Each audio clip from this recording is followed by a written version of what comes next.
is the party to watch, I can tell you. Yep. And we've just come in. That was a very strong showing for a young party. But as I told you, this was a small dance. Yeah. We are looking forward to the main dance. As we look forward to the main dance, Mr. Gachagua, one would say in areas that you performed very well, you've heaped praise on the performance. That means it is an election as well that was carried out by IEBC. The areas that the United Opposition performed poorly, you say that election was rigged. One would say that is double speak, because it is the very same institution that carried out the election. I am not saying the election was conducted where we won. In Narok, it is the resilience of the Narok people that made that election happen. The officer commanding police station Narok was forced by the DIG to surrender command to Bete Maina, the women rep for Murang'a, and he said no. He was transferred to Turkana. You can check.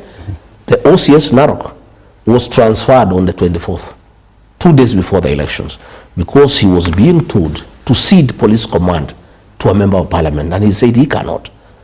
The woman representative of Murang'a took over the police command in Narok. She's the one who was commanding police operations, and she unleashed terror to the people of Narok town.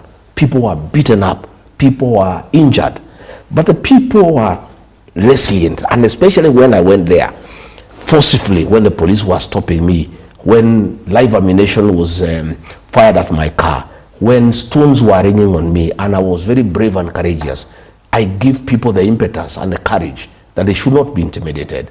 We won the election, but it was not a free and fair environment. It's really people fought, you know, and exactly this is what will happen in the general election.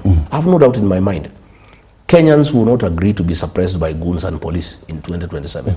I have no doubt in my mind. What I saw in Narok is what we want to encourage across the country.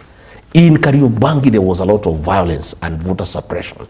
But the people there were determined. They wanted to elect a leader whom they want, and they did it.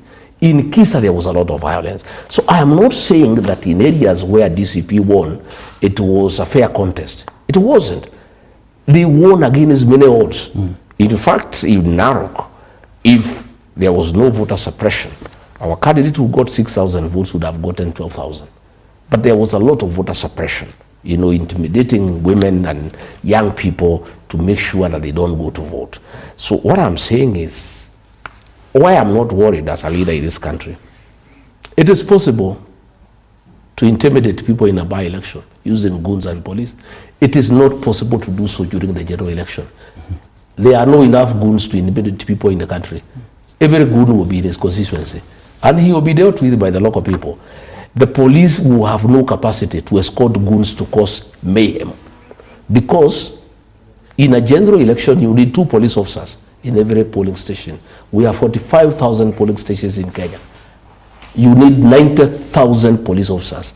They are never enough. In fact, they borrow manpower from KWS and KFS. So what I'm saying, and I want to assure the people of Kenya, there will be no police officers to escort goons to come and intimidate you. So deal with the goons, and they will be dealt with, I can tell you. Even these goons are only a problem because they have police escort, who have guns, who have live ammunition. If the goons were trying to intimidate the people of Kenya on their own, they will be dealt with by the people of Kenya. But Kenyans, you know, start back a little bit, because normally they are backed. Like when we were at Kariobangi, when we went to celebrate our candidate, Wanyoike, for winning the Kariobangi North seat, the goons came to church, but they were driven away by the Christians, only for them to come back under police escort. Police backed them with bullets, with tear gas. You know, police were tear gassing children and the clergy so that they can create confusion and allow the guns to attack our people. But if the police keep away, goons are not a challenge in this country. They will be dealt with by the people of Kenya in a very, very, very expeditious manner. So I want to assure the people that what they saw during the by-election is not possible in a general election. Nobody has that capacity during a general election to cause mayhem, to intimidate people, to do voter suppression. I can tell you the people of Kenya will make sure that voting is orderly, There is no disruption, there is no voter suppression, there is no interference. The people of Kenya will do so. Mr. Gachagua, you said that in areas where you participated in election and lost, you would not be going to court.